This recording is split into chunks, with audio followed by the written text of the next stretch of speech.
everybody, welcome to Technique Tuesday here at A Cherry on Top's YouTube channel.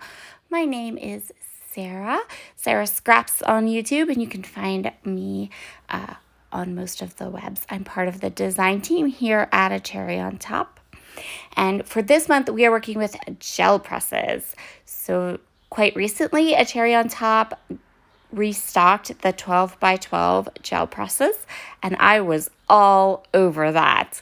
I went ahead and ordered one. I am super excited to play with my gel press and create two backgrounds with you. I'm going to be pairing my gel press today with some Minte chalk paint, a gorgeous stencil from the Crafters Workshop, and some Basil Coconut Swirl 12 by 12 cardstock. I'm going to be working on my Tim Holtz media mat. If you haven't worked with Minte chalk paint yet, this stuff is amazing.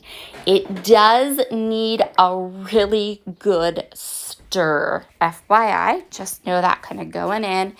That it's made in Poland. It comes to the US. It's been exposed to a lot of heat and weather, I am sure, in the shipping process.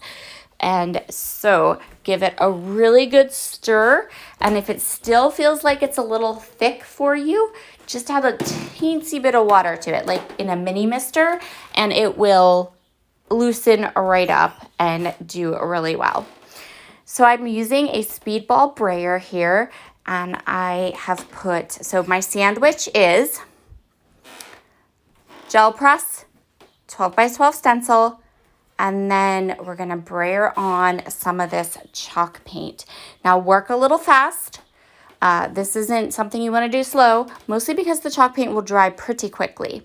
I am going to show you today how to get the most out of your product. So we have all of this paint and we don't want to waste it, right? We want to use as much of it as we possibly can. So my plan to do that is to get more than one print from this gel press. I am putting quite a bit of paint on the gel press, which is fine. That's what you want to do. You want to have a nice thick layer of paint. You're going to get a really good impression that way. So we're just going to go ahead and we're going to brayer on all of this gorgeous paint. I love this paint from Minte. I love how it dries. It has this beautiful kind of chalky look to it. So if you think about how a distress oxide distress oxide ink dries, where it has that really opaque chalkiness to it, that's how this dries. So it has that really opaque kind of chalkiness to it, but it's beautiful, absolutely beautiful. The three colors I am using today on my prints are navy, lilac, and then this is the beige. Now the beige needed a bit of water. So I'm just going to add a touch of water to it. Not a lot, just a little, just to thin it up ever so slightly. Because you can see from the shipping and from coming from Poland, it is a bit dry. It's not as maybe liquidy as you would like. But just a little water goes a long way and you're good to go then. So just loading up my brush and doing these last little bit at the bottom. Again, nice thick layer, keeping things well covered. You want a nice coat of paint over this entire gel press. Now, I know someone's going to say, how do you clean this? Hot water and soap. That's it. Super simple. I cleaned my gel press and my stencil in my bathtub because my sink is a little small, but it worked perfectly. Now we're going to pull that stencil up and we're going to set it aside. We're not getting rid of it yet. We're going to hold on to it for a little bit. And then we're going to pull the gel press. So we're just going to line up the corner, press it down really good. Leave it rest on your gel press just a heartbeat, just a couple of seconds. That way the paper can really soak up the paint. And now we're going to take this one more sheet of paper and then our stencil upside down. Now I just ran off to wash my brayer off quickly.